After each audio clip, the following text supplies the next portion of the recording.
Sao. En retrait, joue en haut, il va tenter quand même la frappe. Et derrière Toulouse-Nantes, c'est ce week-end au Stadium. Lucas, est-ce que tu étais au Stade de France ? Est-ce que tu as vécu ce moment ? J'y étais, oui. Et alors, c'était comment ? Comme je te disais avant, là, je sais pas si je suis encore redescendu de mon nuage violet. Outre l'aspect sportif qui dépassait toute espérance, en plus j'étais avec mes amis vraiment de longue date et tout, donc vraiment un moment, tu vois, un vrai souvenir qui restera gravé à jamais. Et ouais, puis moi voilà, ce que je dis aussi aux gens, c'est qu'ils ne sont pas habitués à ça, quoi. J'avais mon coloc là qui me disait mais pourquoi t'as pas sorti le clip le jour de la finale et tout. Mais gros, t'as cru que je pensais qu'on allait aller en finale, tu vois. Enfin, cette année ça a été au fur et à mesure, tu vois. Au début on disait on va gagner la Coupe de France, on chantait ça l'année dernière de manière ironique, quoi. Et le fait d'arriver à cette concrétisation d'un truc qui plane au-dessus du TEF depuis plus de 60. Exactement.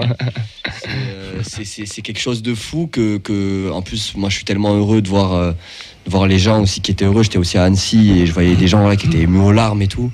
Et en tant que juste supporter du TEF, avant tout c'était humainement surtout c'était quelque chose. Et voilà, c'était là où il y avait vraiment la beauté de supporter un club, en plus le club de sa ville, le club de son cœur, quoi. C'est dingue.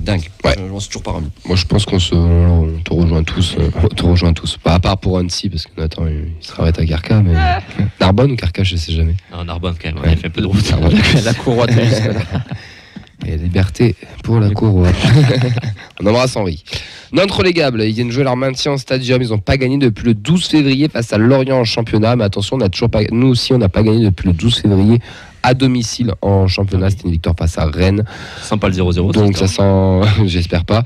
Ils viennent de limoger leur entraîneur, le fameux AK pour les intimes, Antonio Camboire, avec l'entraîneur de la réserve qui prend le relais, l'entraîneur des féminines, Osvaldo Viscarando, et l'entraîneur de la réserve, j'ai plus son nom. Pierre Aristui, pardon. Merci. Donc voilà, sur les 10 derniers TFC Nantes à domicile en championnat, c'est 3 victoires, 4 nuls, 3 défaites, donc un bilan quand même assez moyen pour nos Toulousains. Dernière victoire, bien sûr, c'est sûrement la plus belle, c'est 5-1 en finale de Coupe de France.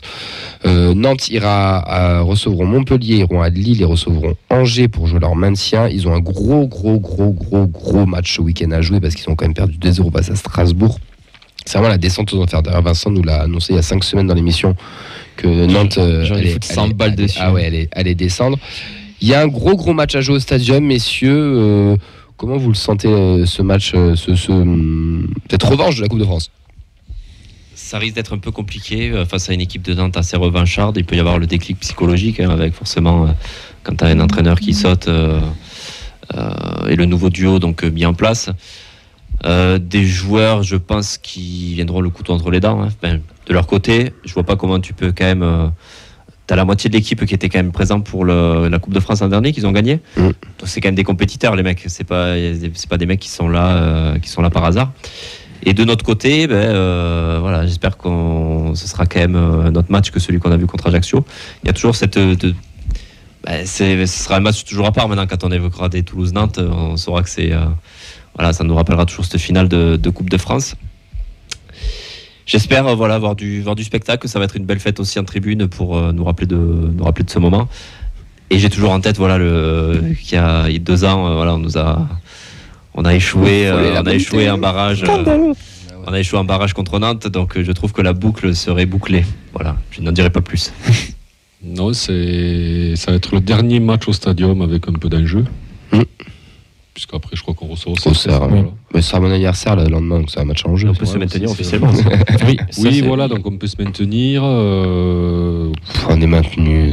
Officiellement. Mathématiquement. Voilà, mathématiquement. Nantes, je pense, Nantes, ils vont tout donner. Ils ont quand même le maintien. Il leur faut des points. Il y a la gifle prise, c'est encore présent. Le changement d'entraîneur, tout ça. Peut-être petite pression de leur parquage aussi. Non, ça va être un match intéressant, quand même. Tu le vois comment, toi, Lucas, ce match dimanche ? Écoute, très compliqué, je pense, de pronostiquer sur ce match parce que d'un côté, on est nous toujours dans l'euphorie, j'ai l'impression. Alors du moins à Ajaccio, on a eu l'impression, et on a un FC Nantes qui évidemment va vouloir prendre sa revanche, rien que pour l'honneur, au vu de la claque qu'on leur a mis. Malgré tout, je pense justement que ce match contre Ajaccio, ça va peut-être éveiller aussi un peu les joueurs, notamment aussi les remplaçants, et je pense que du coup le TEF va l'emporter à la fin. Donc, je pense avec un peu de difficulté évidemment, que j'aurais bien vu un petit 2-1 pour le TEF, parce qu'aussi c'est Nantes, il faut qu'on gagne contre Nantes chez nous, c'est important. Je pense que le président Comolli, il aura aussi, comme tu disais tout à l'heure dans le discours, de dire rappelez-vous, hein, parce que voilà, on y était devant ce match horrible, des souvenirs. Mais c'est bien parce que la Coupe de France a balayé un peu ce truc-là. À nous de mettre le bon coup de balai nécessaire, final, pour envoyer la dernière poussière. Là, on boucle la boucle. Les Nantais en Ligue 2, vous verrez, ça fait pas forcément du mal. Hein, des fois, c'est très bien de repasser par là pour mieux se relancer. Regardez-nous, on a gagné la Coupe de France. Voilà. On est monté, on a gagné la Coupe de France. Donc des fois, c'est pas plus mal. Et j'espère surtout que voilà aussi pareil qu'il y aura de la ferveur en tribune et que là on donne à fond parce que c'est peut-être le dernier match vraiment en jeu là de la saison et que tout le monde se casse la voix ce jour-là. Messieurs, vos pronos, Lucas a annoncé déjà un 2-1. Auxence, ton prono pour ce week-end?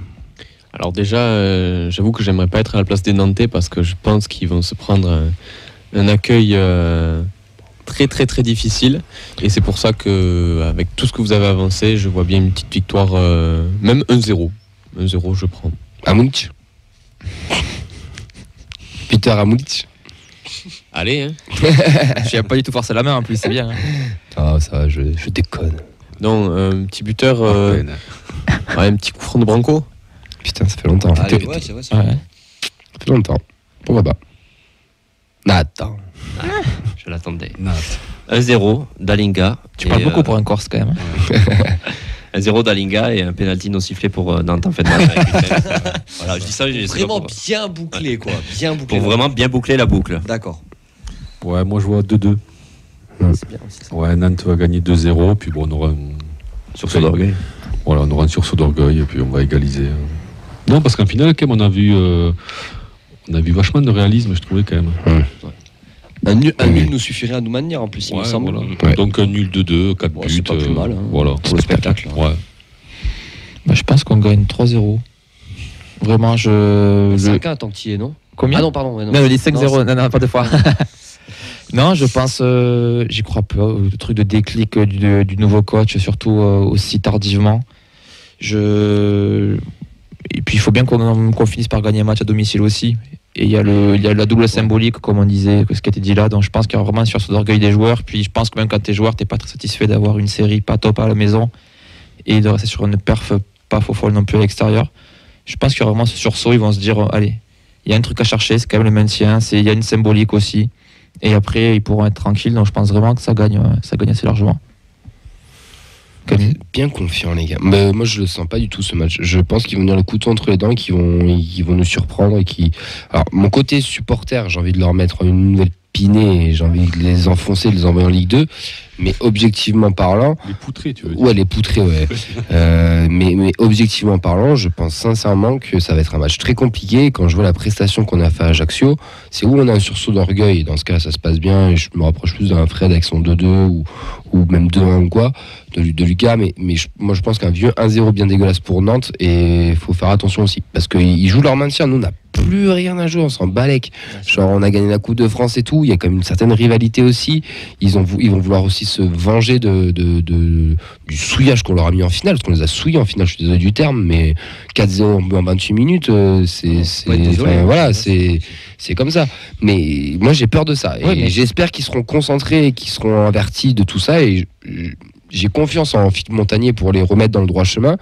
Mais vu la prestation qu'on fait même à domicile, j'ai un peu peur du vieux 1-0 nantais, quoi. Je sais pas, parce que ça fait quand même beaucoup pour Nantes de pression. Le maintien, plus les différentes symboliques qu'on a évoquées jusque-là, ça fait quand même double pression. Ça fait même beaucoup pour un nouveau coach, pour un nouveau staff, pour des joueurs qui ont été écartés en plus sur le dernier match. Ça fait quand même beaucoup de choses. Écoute, Je sais pas. on verra. En tout cas, le stadium, les 2 virages sont pleins. C'était Oui. combien de passes à virage brise qui nous dit sur Twitter. 7005. Donc il reste donc quelques places en quart de virage et après ça sera donc le reste, les honneurs. Mais ça c'est cool. Mais en tout cas, Jean-Lucas, venez de casser votre voix. Il faut les éteindre et pousser nos joueurs à retrouver la victoire déjà à domicile. Et pas leur laisser espérer parce que ils nous font tellement rire. En plus, si on peut les envoyer en Ligue 2, c'est encore plus drôle. Mais là, c'est totalement pas objectif ce que je viens de dire. Mais c'est pas grave, je m'en tape.